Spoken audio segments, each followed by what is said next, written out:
अस्सलामुअलैकुम, welcome back to our channel easy mathology. और आज से हम स्टार्ट कर रहे हैं फर्स्ट ईयर प्री इंजीनियरिंग और आईसीएस के मैथ्स की सीरीज। चैप्टर नंबर 1 से हम स्टार्ट करेंगे एंड ऑनवर्ड 14th चैप्टर है एफएससी प्री इंजीनियरिंग और आईसीएस का मैथ चूंकि सेम होता है तो एक ही बुक है और इसी को हम कंप्लीट करेंगे, ठीक है। So without wasting any time, हमारे पास क्लास 11th का चैप्टर नंबर 1 नाम है नंबर सिस्टम और एक्सरसाइज 1.1। लेकिन एक्सरसाइज 1.1 स्टार्ट करने से पहले, बिल्कुल स्टार्ट करने से पहले इसका थ्योरेटिकल पोर्शन समझेंगे और इसके अंदर ये कुछ लॉज हैं और प्रॉपर्टीज हैं, सारी उन प्रॉपर्टीज और लॉज की बेस पे 1.1 आपकी कंप्लीट होगी, ठीक है। तो फिलहाल हमारे पास जो प्रॉपर्टीज ऑफ रियल नंबर्स हैं, बस आपको रीड आउट कर रहा हूं। प्रॉपर्टीज ऑफ रियल नंबर है, उसमें एडिशन लॉज भी है और मल्टीप्लीकेशन लॉज भी है। अब नाम से देख के पता लग रहा है एडिशन लॉज और मल्टीप्लिकेशन लॉज के अंदर 5 ही हैं, 5 of them are over here and 5 ही यहां पर है और नाम भी सेम है, closure law, closure law, associative law, associative law, additive identity. अच्छा, ये एडिटिव आइडेंटिटी इसलिए क्योंकि ये एडिशन के लॉज हैं, यही मल्टीप्लिकेटिव आइडेंटिटी है क्योंकि ये मल्टीप्लिकेशन के अंदर आ रहा है। सिमिलरली एडिटिव इनवर्स, तो ये एडिटिव इसलिए है क्योंकि ये एडिशन लॉज के अंदर आ रहा है और ये मल्टीप्लिकेटिव इनवर्स इसलिए क्योंकि ये मल्टीप्लिकेशन के अंदर आ रहा है। And then commutative law and then commutative law दोनों में सेम है। अच्छा, यहां पर सारे लॉज में हम करेंगे प्लस एडिशन क्योंकि ये एडिशन के लॉज हैं और इन सारों में हम करेंगे मल्टीप्लिकेशन क्योंकि ये मल्टीप्लिकेशन के लॉज हैं। सबसे पहले क्लोजर लॉ। क्लोजर लॉ जो है हमारे पास, इसका जो ये वर्ड है ये क्लोजर, ये निकला है क्लोज्ड से। क्लोज्ड का मतलब होता है बंद रहना, मैं यहाँ पे मेंशन कर रहा हूं साथ, क्लोज्ड। क्लोज्ड का मतलब है किसी चीज का अपनी लिमिटेशंस में रहना, हदूद में रहना, बंद रहना। तो यहां पर हम इसको अभी फिलहाल, पहला जो क्वेश्चन है वो भी क्लोजर प्रॉपर्टी के ऊपर ही है लेकिन उस पर बाद पे आते हैं। यहां पर क्लोजर लॉ का मतलब यह है कि फॉर एग्जांपल ए और बी कोई दो रियल नंबर्स हैं, ये साथ एग्जांपल दे रहा हूं मैं, A comma B belongs to real number. So अगर हम ए प्लस बी करें तो इसका आंसर भी बिलोंग करेगा रियल नंबर से, ठीक है। अगर ए बी हमारे पास कोई दो रियल नंबर दुनिया का हर नंबर रियल नंबर होता है एक्सेप्ट कॉम्प्लेक्स नंबर्स। तो ए कोमा बी अगर हमारे पास रियल नंबर्स हैं और इन दोनों को प्लस कर दें तो जो आंसर आएगा वो भी रियल होगा। मैं नंबर से एग्जांपल देता हूं। फॉर एग्जांपल मेरे पास है 1,2, ये दोनों बिलोंग करते हैं रियल नंबर से, 1 और 2 रियल नंबर है। अगर मैं इन दोनों को 1 + 2 कर दूं तो आंसर आएगा 3। इट मींस जो 1 + 2 करने से आंसर आया वो भी किससे बिलोंग कर रहा है, रियल नंबर से। तो इसका मतलब है ये क्लोज्ड सेट है। मैं दो रियल नंबर को प्लस करूं तो वापस रियल नंबर ही आता है, इसका मतलब है ये रियल की लिमिटेशंस में क्लोज्ड है, ठीक है। तो इसको हम कहते हैं closed set. Associative law, associative law की बात करें तो एसोसिएटिव लॉ के अंदर 3 वेरिएबल आते हैं, फॉर एग्जांपल ए, बी और सी। और चूंकि ये एडिशन लॉज मैंने पहले बताया था तो हम इधर करेंगे प्लस, और यहां पर भी a प्लस बी प्लस सी। बस इसमें फर्क ये है कि अगर हम पहले b और c को प्लस कर दें, ब्रैकेट हमेशा पहले सॉल्व होती है, b को प्लस c कर दें और बाद में a से प्लस करें, और यहां पर हम पहले a और b को प्लस कर लें बाद में c से ऐड करें तो आंसर सेम रहता है, ठीक है। एग्जांपल दे देता हूं, 1 + 2 + 3 इक्वल्स टू 1 + 2 + 3। यहां पर इन दो को पहले प्लस करना है और यहां पर इन दोनों को, तो अल्टीमेटली इसका आंसर क्या आएगा, 2 + 3 5 और 5 + 1 6, तो इसका आंसर आ रहा है 6। यहां पर 1 + 2 पहले करें 3, 3 + 3, इसका भी आंसर आ रहा है 6। तो इसका मतलब है ये वेरीफाइड है कि a + b + c में पहले इसको प्लस करें या इसको प्लस करें आंसर पे फर्क नहीं पड़ता। तो ये जो है ये इसका एसोसिएटिव लॉ है। एडिटिव आइडेंटिटी और एडिटिव इनवर्स, ये दोनों का उलट है, इनवर्स में आ जाती चीज। एडिटिव आइडेंटिटी, आइडेंटिटी का मतलब होता है शनाख्त, आइडेंटिटी का मतलब होता है उर्दू में शनाख्त। शनाख्त का मतलब ये है कि ऐसा नंबर के उसकी आइडेंटिटी चेंज ना हो। फॉर एग्जाम्पल हम किसी भी नंबर में फॉर एग्जाम्पल 7 है, इसमें क्या ऐड करें कि इसकी आइडेंटिटी पे फर्क ना पड़े, वापस 7 रिपीट हो जाए। 7 में क्या चीज ऐड करें कि वापस 7 ही रिपीट हो जाए। सिंपल, 0 ऐड करने से कोई फर्क नहीं पड़ता। इसका मतलब है एडिटिव आइडेंटिटी में अगर कोई भी नंबर है, कोई भी वेरिएबल है, कोई भी अल्फाबेट है, कोई भी डिजिट है, अगर उसमें 7 ऐड कर लें तो कोई फर्क नहीं पड़ता, वापस वही आंसर रिपीट होता है। जैसे 100 में 0 ऐड कर लें तो कोई फर्क नहीं पड़ता, 100 ही रहेगा। मतलब आइडेंटिटी चेंज नहीं होती। 7 है तो वापस 7, 100 है तो वापस 100। इसी तरह अगर a है तो a में क्या चीज ऐड करेंगे कि आंसर a ही रहे, 0। ठीक है, तो 0 इज द एडिटिव आइडेंटिटी। 0 जो है वो एडिटिव आइडेंटिटी है। और एडिटिव इनवर्स में क्या होता है कि अगर हमारे पास कोई नंबर है फॉर एग्जांपल 7, इसमें क्या चीज ऐड करें कि आंसर क्या हो जाए, 0। इसमें एडिटिव आइडेंटिटी 0 होती है और जो एडिटिव आइडेंटिटी होती है इनवर्स में वो आंसर लेकर आना होता है। तो सिंपलेस्ट है, 7 में क्या ऐड करें कि आंसर 0 आ जाए, -7। 7 और प्लस माइनस क्या हो जाएगा, माइनस, तो प्लस माइनस -7, 7 - 7 इक्वल टू 0। इसका मतलब है 7 के अंदर उसी का नेगेटिव नंबर ऐड कर दें, उसी का नेगेटिव, तो आंसर हमेशा क्या आ जाता है, 0। और वैसे भी देखें तो मैथ के रूल के मुताबिक इसमें माइनस और +7 कटिंग हो जाती है, तो दोनों कट के फिर क्या आ जाते हैं, 0। तो सेम इसी तरह अगर a है, a में क्या ऐड करें कि 0 आ जाए, -a, ये दोनों कैंसिल आउट हो जाएंगे और आंसर आ जाएगा 0। ठीक है, तो ये एडिटिव की प्रॉपर्टीज चल रही हैं। कम्यूटेटिव लॉ, कम्यूटेटिव लॉ में हमेशा दो चीजें होती हैं, एक a plus b is equal to b plus a। ये नंबर्स में भी वेरीफाइड है। लाइक अगर मैं आपसे कहता हूं 1 + 2 इज इक्वल टू 2 + 1, तो बात तो एक ही है। 1 + 2 करें तो आंसर आता है 3, 2 + 1 करें तब भी आंसर आता है 3। तो इसका मतलब है ये वाला लॉ कम्यूटेटिव लॉ है, ये भी वेरीफाइड है। लेकिन एक चीज मेक श्योर कर लें, इन सब में प्लस हो रहा है, हर जगह कहीं ना कहीं प्लस आ रहा है। क्यों? क्योंकि ये एडिशन के लॉज हैं। तो इसका पूरा नाम बनता है closure law with respect to addition. इसी तरह associative law with respect to addition, additive identity, additive inverse, commutative law with respect to addition. तो ये एडिशन के 5 लॉज हैं। क्वेश्चन नंबर 2 जो है वो सारा इन लॉज के ऊपर है, इसलिए मैं इसको डिटेल से समझा रहा हूं। यहां पे मल्टीप्लिकेशन लॉ, अब मल्टीप्लिकेशन लॉ के अंदर सेम क्लोजर प्रॉपर्टी है। क्लोजर का मतलब है क्लोज्ड सेट होगा लेकिन विद रिस्पेक्ट टू मल्टीप्लिकेशन। तो यहाँ पे फॉर एग्जांपल अगर मेरे पास कोई a और b बिलोंग करते हैं रियल नंबर से, तो इसका मतलब है अगर मैं a को मल्टीप्लाई कर दूं b के साथ, a डॉट b का मतलब है मल्टीप्लाई बाय b, तो जो इसका आंसर आएगा वो भी बिलोंग करेगा रियल नंबर से। लाइक अगर मैं कहता हूं 2 और 5 है और ये दोनों बिलोंग करते हैं रियल नंबर से, तो अगर मैं 2 × 5 कर दूं, 2 × 5, तो आंसर आएगा 10, और 10 भी किससे बिलोंग करता है, रियल नंबर से। तो इसका मतलब है ये एक क्लोज्ड सेट है with respect to multiplication. Associative law की अगर हम बात करें तो एसोसिएटिव लॉ में अगेन, यहाँ एसोसिएटिव लॉ में 3 वेरिएबल थे a b c, यहाँ पे भी 3 होंगे। यहाँ पर आ जाएगा a multiply by b multiply by c, a multiply by b multiply by c। बस ये डॉट का मतलब है मल्टीप्लिकेशन। तो यहाँ पे पहले b और c को मल्टीप्लाई करके बाद में a से मल्टीप्लाई करें, या a और b को पहले मल्टीप्लाई करके बाद में c से मल्टीप्लाई करें, कोई फर्क नहीं पड़ता, आंसर सेम आता है, जैसे एडिशन में सेम आता है। नंबर लेट करके हम करके भी देख सकते हैं। मल्टीप्लिकेटिव आइडेंटिटी, यहां पर था क्या नंबर ऐड करें कि उसकी आइडेंटिटी चेंज ना हो, शनाख्त चेंज ना हो। 7 है तो 7 रहे, 100 और 100 रहे। यहां पर भी यही केस है, 7 को किससे मल्टीप्लाई करें, क्योंकि विद रिस्पेक्ट टू मल्टीप्लिकेशन चल रहा है, एडिशन होगा तो ऐड करना है, मल्टीप्लिकेटिव आइडेंटिटी है तो मल्टीप्लाई करना है। किससे मल्टीप्लाई करें कि आइडेंटिटी चेंज ना हो, 1 से।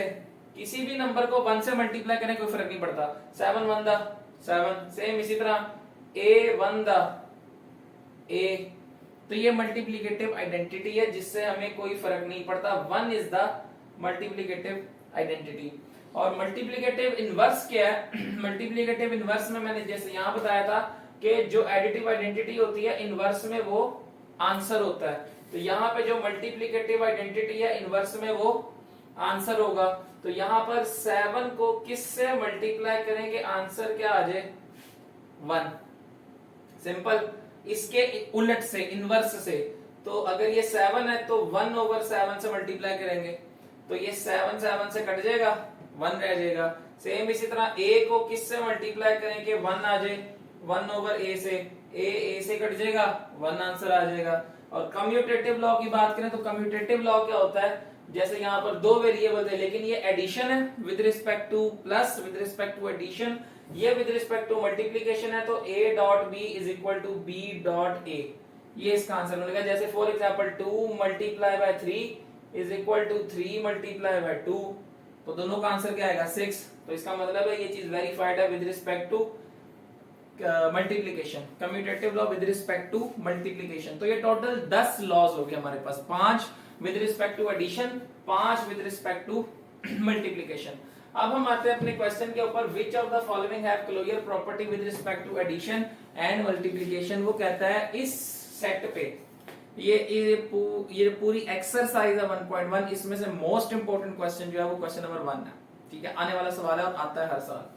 विच of the following have closure property, इनमें से किस किस पे क्लोजर प्रॉपर्टी अप्लाई होती है विद रिस्पेक्ट टू एडिशन भी और विद रिस्पेक्ट टू मल्टीप्लीकेशन भी। तो हमने दोनों से करके देखना है, दोनों से करके देखना है। तो इसको करने का तरीका यह है कि अगर मैं विद रिस्पेक्ट टू एडिशन कर रहा हूं तो यहां पर हम एक ब्लॉक बना देंगे, यहां पर है 0, यहां पर भी है 0, हमने 0 को ऐड करके देखना है क्योंकि फर्क पड़ता है कि नहीं। और सेम इसी तरह अगर मल्टीप्लीकेशन के लिए है तो यहां पर आ जाएगा मल्टीप्लाई, इधर भी 0 इधर भी 0, तो 0 को 0 से प्लस करें तो 0 को 0 से मल्टीप्लाई करें तो भी 0।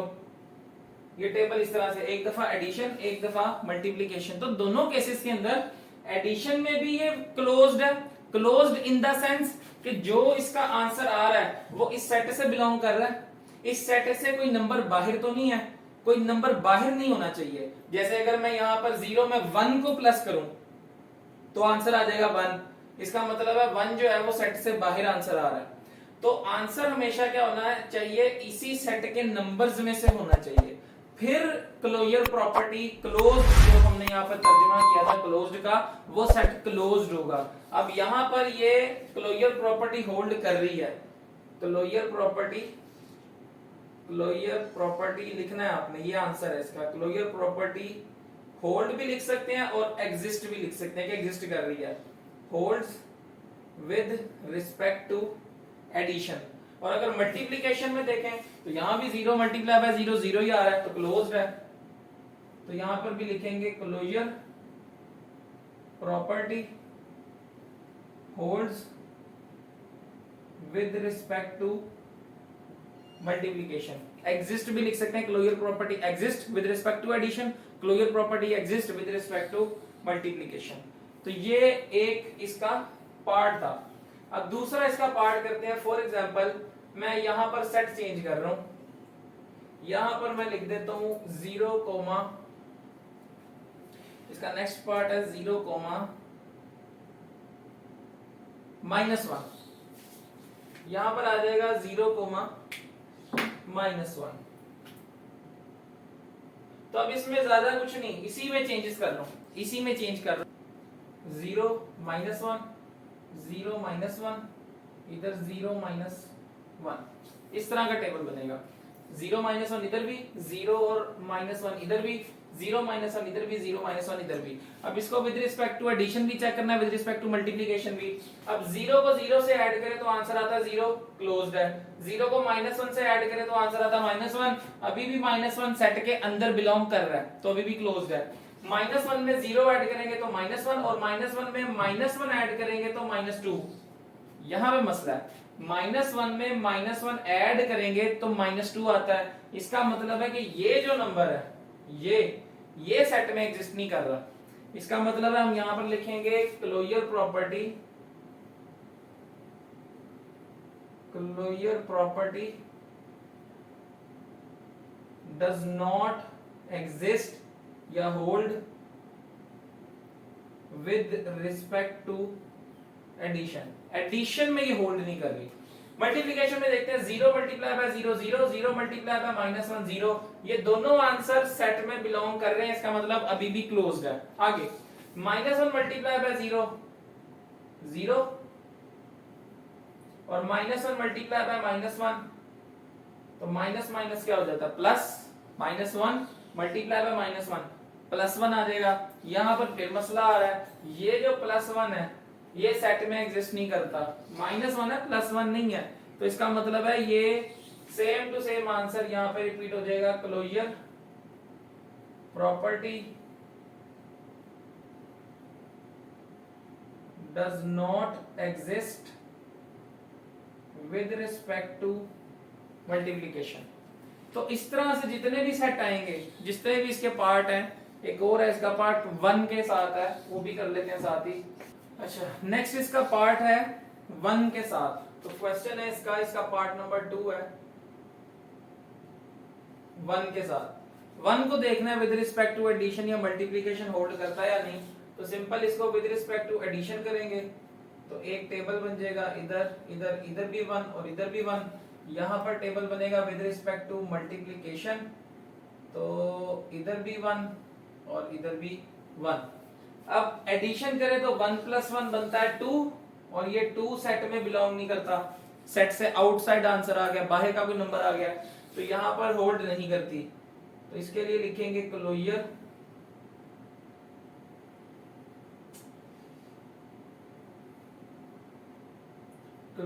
Property does not hold with respect to addition, और इसको मल्टीप्लाई करें तो 1 1 था 1, तो अब मल्टीप्लिकेशन के लिए होल्ड कर रही है, क्योंकि इसका 1 1 था, 1 जो है वो इस सेट से बिलोंग कर रहा है, तो यहां पर हम लिखेंगे क्लोजर प्रॉपर्टी होल्ड, क्लोजर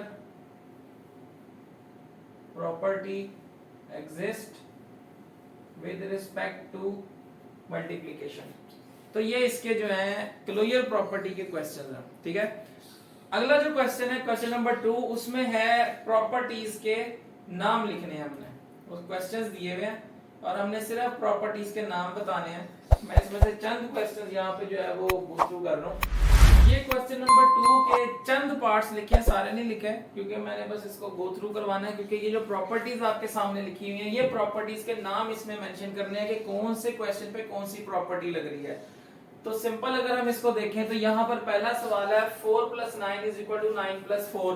पहली चीज है मल्टीप्लिकेशन किया या एडिशन किया, तो यहाँ प्लस का निशान है तो एडिशन में जाएंगे। एडिशन में जाने के बाद दो वेरिएबल कहाँ आते हैं, a + b = b + a, जैसे 1 + 2 2 + 1, तो इसका मतलब है ये कम्यूटेटिव प्रॉपर्टी है। इसके लिए हम लिखेंगे ये कम्यूटेटिव लॉ है, commutative law with respect to addition. उसके बाद a + 1 प्लस है तो इसका मतलब एडिशन में है, a + 1 + 3/4, तीन वैल्यूज हैं a 1 3/4, तो तीन वैल्यूज आती हैं एसोसिएटिव लॉ के अंदर, a + b + c, और पहले इसको ऐड कर लें या इसको ऐड कर लें फर्क नहीं पड़ता। तो यहाँ पर पहले a + 1 को ऐड किया हुआ है और बाद में इधर 1 + 3/4 को ऐड किया हुआ है, तो फर्क नहीं पड़ता, आंसर सेम होगा। तो इसका आंसर आएगा associative law with respect to addition. इसके आगे बस ये लिखना है, बुक के ऊपर ही लिख लें, बेशक बुक पे ही सॉल्व करने वाले हैं। 100 + 0 = 100, ये है एडिटिव आइडेंटिटी। 100 में क्या ऐड करें कि उसको फर्क ना पड़े, 100 + 0 0 ऐड करेंगे फर्क नहीं पड़ेगा, तो एडिटिव आइडेंटिटी। तो इसके आगे बस इसका नाम लिखना है एडिटिव आइडेंटिटी, और उसके बाद ये इधर नहीं लिखी हुई, ये जो प्रॉपर्टी है इसको बोलते हैं डिस्ट्रीब्यूटिव प्रॉपर्टी। नॉर्मली जैसे मल्टीप्लिकेशन होती है मैथ के अंदर कि कोई 2 है उसको x + y से मल्टीप्लाई करना है, तो 2 को हम डिस्ट्रीब्यूट करते हैं x से भी y से भी, तो इसका आंसर आता है 2x 2y, और बीच में ये वाला साइन आ जाता है जो सेंटर में लिखा होता है प्लस का। तो ये जो मल्टीप्लिकेशन होती है ये असल में डिस्ट्रीब्यूटिव लॉ ही होता है। तो यहाँ पर अगर हम देखें a b और c, तो a मल्टीप्लाई हो रहा है, जैसे यहाँ 2 मल्टीप्लाई हो रहा है तो a मल्टीप्लाई होगा b से, a b इधर, और फिर a मल्टीप्लाई होगा c से ac, और ये बीच वाला निशान इधर सेंटर में आता है, जैसे ये बीच वाला निशान यहाँ सेंटर में आ जाता है। तो यहाँ पर ये जो लॉ है इसको बोलते हैं डिस्ट्रीब्यूटिव लॉ।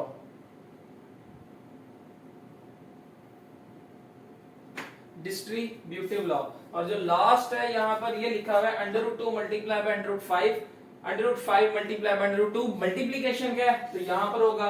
और ये कम्यूटेटिव लॉ है, जैसे 2 मल्टीप्लाई 3, 3 मल्टीप्लाई 2, फर्क नहीं पड़ता वैल्यू आगे पीछे करने से, तो ये भी वैल्यू क्या हो रही है, शफल हो रही है, 5 इधर आ रहा है 2 इधर आ रहा है। तो ये हमारे पास है commutative law with respect to multiplication. ठीक है, तो ये इसका क्वेश्चन नंबर 2 है।